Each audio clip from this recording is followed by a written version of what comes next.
इकडनं कोणाला घ्यायचं? बोलणार नाही आहेत ना, ऑपोजिशनला देऊया. तुम्ही बोलणार आहात ना?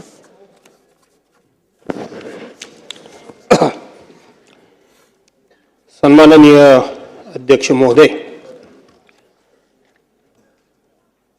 या सभागृहाचे नेते आणि राज्याचे मुख्यमंत्री सन्माननीय देवेंद्रजी फडणवीस यांनी जो सभागृहासमोर शोक प्रस्ताव या ठिकाणी आणलेला आहे, त्या प्रस्तावावर मी शिवसेना उद्धव बाळासाहेब ठाकरे पक्षाच्या वतीनं आणि माझ्या स्वतःच्या वैयक्तिक वतीनं मी या ठिकाणी बोलण्याकरता उभा आहे. अध्यक्ष महोदय, आपल्याला ज्ञात आहेच की वर्षामध्ये 3 अधिवेशन होतात आणि या 3 अधिवेशनमध्ये किमान 25 ते 30 लोकांना आपण श्रद्धांजली अर्पण करतच असतो. आपण त्यांचा शोक प्रस्ताव सभागृहासमोर आपण चेअरवरून मांडता आणि आपण सगळे मिळून त्या शोक प्रस्तावामध्ये सहभागी होत असतो, सामील होत असतो. परंतु आजचा जो शोक प्रस्ताव आहे, हा शोक प्रस्ताव या सगळ्या प्रस्तावांपेक्षा वेगळा आहे. माननीय मुख्यमंत्री महोदयांनी या राज्याचे उपमुख्यमंत्री कैलासवासी अजितदादांबद्दल या सभागृहामध्ये अजितदादांचे सर्व पैलू, अजितदादांचं संपूर्णपणे आयुष्य, त्यांची जडणघडण, त्यांची स्वभाव वैशिष्ट्य ही सगळी सभागृहासमोर माननीय मुख्यमंत्री महोदयांनी या ठिकाणी ठेवलेली आहेत. खरं तर अजितदादांबरोबर बरेच वर्ष मी देखील काम केलेलं आहे. 1995 साली ज्या वेळेला आम्ही सभागृहामध्ये आलो, त्यावेळेला सभागृहामध्ये आम्ही सत्ताधारी पक्षाचे सदस्य म्हणून पलीकडच्या बाजूला बसत होतो आणि विरोधी पक्षाचे सदस्य म्हणून इतर सदस्यांबरोबर माननीय अजितदादा इकडे बसत असत. 95 ते 99 या कालावधीमध्ये मी कधीही सभागृहामध्ये अजितदादांना बोलताना कधी ऐकलेलं नव्हतं.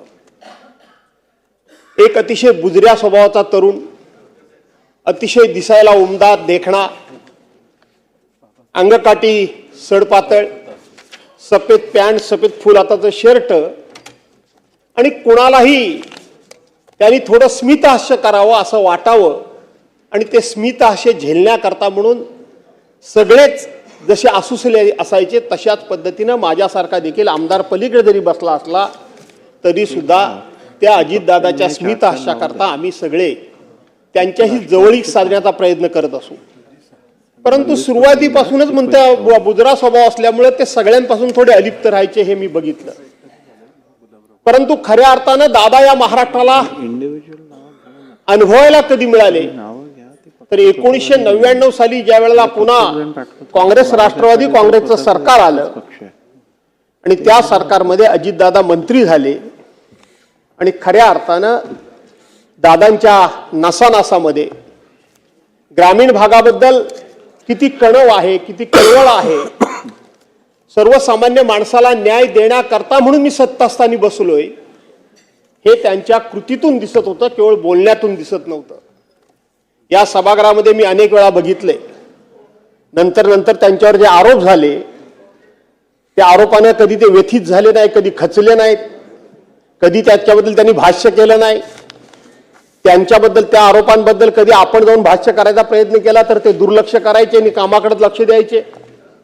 पण या सभागृहामध्ये ते ज्या वेळेला पलीकडच्या बाजूला होते आणि या बाकावर विरोधी पक्षाचे सदस्य होते, त्यावेळेला प्रश्नोत्तराचा तास असला की अजितदादांच्याकडे कुणीही कसल्याही प्रकारची मागणी करावी आणि अजितदादांनी ती ताबडतोब स्वीकारावी, त्याचं खुलाशावर उत्तर द्यावं.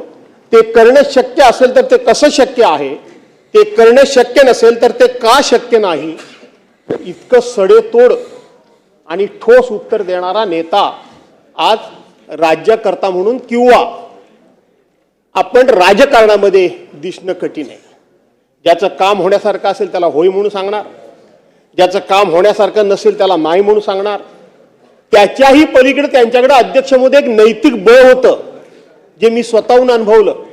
नैतिक बळ असं होतं की एखादं काम होणार असेल, परंतु ते काम झाल्यामुळं आपल्या पक्षाच्या कार्यकर्त्यावर, पदाधिकाऱ्यावर जर काही त्याचा राजकीय परिणाम होणार असेल तर त्याला स्पष्टपणे सांगण्याचं नैतिक बळ अजितदादाकडे होतं की हे काम जरूर होऊ शकलं असतं, जरूर मी केलं असतं, पण हे तुझं काम केल्यामुळं माझ्या पक्षाच्या कार्यकर्त्यावर कसा परिणाम होणार आहे, त्याच्यावर कसा अन्याय होणार आहे, त्याला कसा त्रास होणार आहे, त्यामुळं मी तुझं काम करणार नाही, हे सांगण्याचं धाडस हे अजितदादांच्याकडे होतं.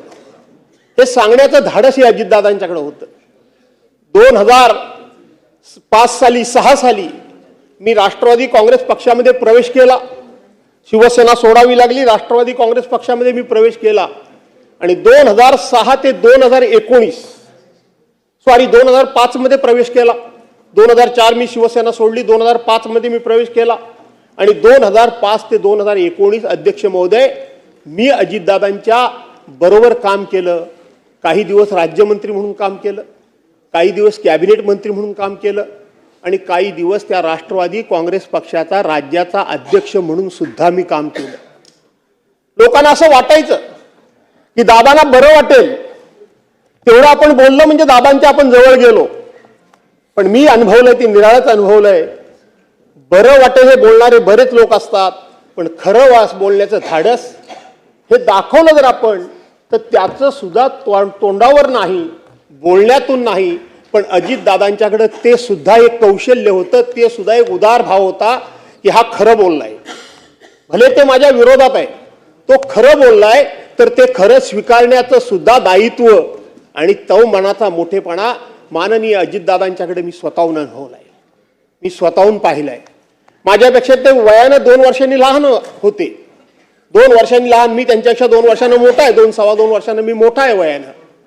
पण अध्यक्ष झाल्यानंतर अध्यक्षाचा मान सन्मान कसा राखावा, मी कोणतरी एका मोठ्या घराण्यातला नेता आहे, मी राज्याचा उपमुख्यमंत्री आहे, मी मंत्री आहे आणि हा अध्यक्ष आम्ही केला म्हणून झाला, हा भावनी ही वागणूक त्यांच्या स्वभावात नव्हती. अध्यक्ष म्हणून त्याचा योग्य तो मान सन्मान राखणं हे सुद्धा त्यांच्याकडे एक संस्कार होते, संस्कार होते.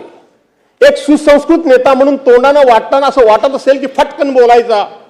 मी तर त्यांना आमच्या कोकणातला फणसाची उपमा द्यायचो, त्यांना तर खरं फणस खूपच आवडायचं कोकणात गेल्यानंतर. वरून माणूस हा काटेरी जरी वाटला तरी आतून अत्यंत रसाळ होता, मधाळ होता, गोड होता. अशा प्रकारचे हे दादा होते. गेलेल्या माणसाबद्दल आपण अनेक वेळा चांगलंच बोलायचं असतं, पण खरोखरच दादा चांगले होते म्हणूनच चांगलं आपण सगळे बोलणारच आहोत, याबद्दल काही शंका बाळगण्याचं कारण नाही. अध्यक्ष महोदय, परवांच्या दिवशी दादा गेले. सकाळी खरं सांगायला गेलं तर ज्या वेळेला मी दिवसभर कधीही टीव्ही लावत नाही, काही दुनिया इकडची तिकडे झाली तरी मी टीव्ही लावत नाही. मी संध्याकाळीच फक्त 1 तासभर बातम्या ऐकतो आणि विषय सोडून टाकतो. सकाळी मात्र जेवढी वर्तमानपत्र